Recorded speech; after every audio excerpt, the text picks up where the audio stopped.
And we're back. I hope you're enjoying the show so far. And now we have our surprise guest of the night. He is formerly known as Neville as iCarly. He's now a journalist. He's appeared on the Today Show multiple times. It's Reed Alexander. Reed, thank you for joining me today. Hi, great to be here with you. Thanks for having me for this exciting effort you're making. Well done on being able to give back and raise some money for people that really need it right now. Thank you. It means a lot for you saying that because I know me and a bunch of people who are watching right now watched you when we were growing up, and it really means a lot you telling that to me and other people who worked on this project. I'm incredibly proud of the work you're doing, and thank you for watching our show. I'm glad you enjoyed iCarly when it was on. That's good to hear. We all did. We still sing the theme songs. Actually, when I was in college, the first week we went to this 18 plus club, Yeah, and we were just all singing it. It was so much fun. singing the iCarly theme Yeah, song. we were all. I Yeah. kid you not. My gosh, that sounds like a fun place. When this is over, this virus, this pandemic, I say we go back and surprise people. What do you think? Oh, we should definitely do that. Talking about the elephant in the room, how are you faring right now during Oh, this? I'm fine. Thank you for asking. I'm fortunate, to be doing very well. And you may see my background behind me. This is not my home. I'm in Rhode Island right now. I live in New York City, but I managed to get out of the city about 10 days ago. And, it's been very tough for everybody mentally. It's hard to watch what's going on across our country and globally. I can say that I'm, fortunately healthy and far from the epicenter of the disaster. But I feel for all of my friends who are back home in New York, and I feel for everybody. I mean, what's going on is a disaster. It's an economic disaster. It's a public health disaster. And I hope that we can get through this crisis and come out somehow eventually stronger for it. But I think it's just going to take some time. I agree. I agree with you. Is there anything? How are you keeping yourself occupied being in social isolation? Well, you're not in social isolation, so Yeah. social distancing.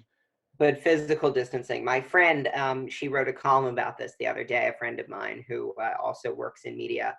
And she wrote that, she wasn't really a fan of the term social distancing because it implied distance from people interpersonally. But really, it's a matter of physical distancing. Now, I've been really okay because I've been managing to stay incredibly mentally occupied by my work. As a journalist, I write stories. I launched a news website called The Pivot last week, where I've been doing a lot of reporting. I'm working on 3 really big stories about the virus right now, sort of deep dive pieces that keep me very, very fixated. And when I'm not, talking to friends like I'm doing now on Zoom, I'm usually interviewing people on the phone. Yes, you're my good friend.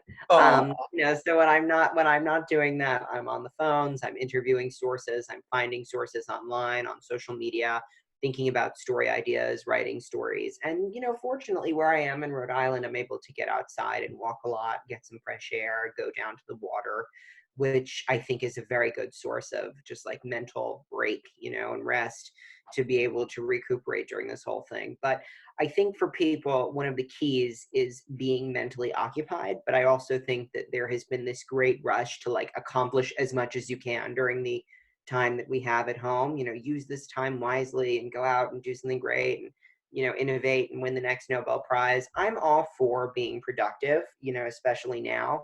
Hopefully we don't have a situation like this again, which would mean that we won't all be locked indoors for cross weeks our on. fingers. But I think people also need to be realistic with themselves. A lot of people, I think, have this great sense of like dire pressure, that if we're in for 4 weeks or 8 weeks, when I come out of this, I'm going to change the world.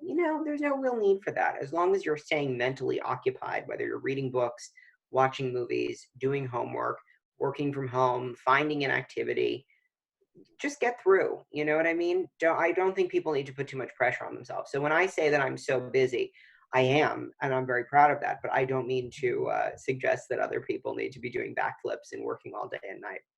I think it's all about social pressure.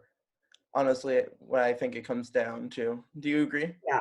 I think that's endemic in a lot of our society, especially on social media, as there's this great feeling that we all have to be so motivated all the time. And I'm a hard worker, and like I get up early and stay up late working hard. And that's largely a factor of loving what I do as a reporter.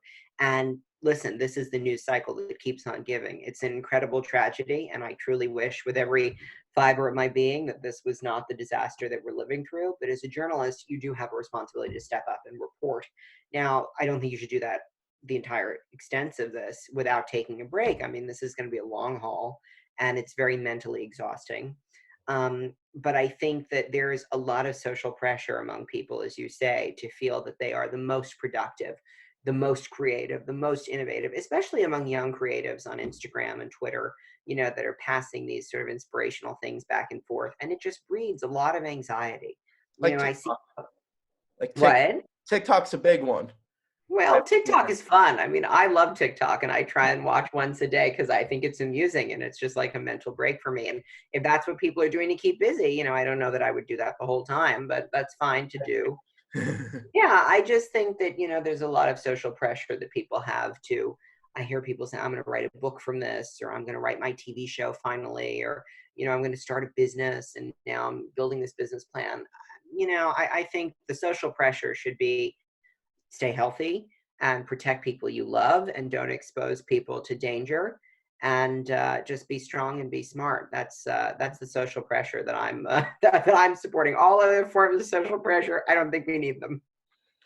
I'm glad you're supporting that. And Reed, I thank you so much for joining us here live. Well, this is pre-recorded, but it's live in a sense because no one saw this before that.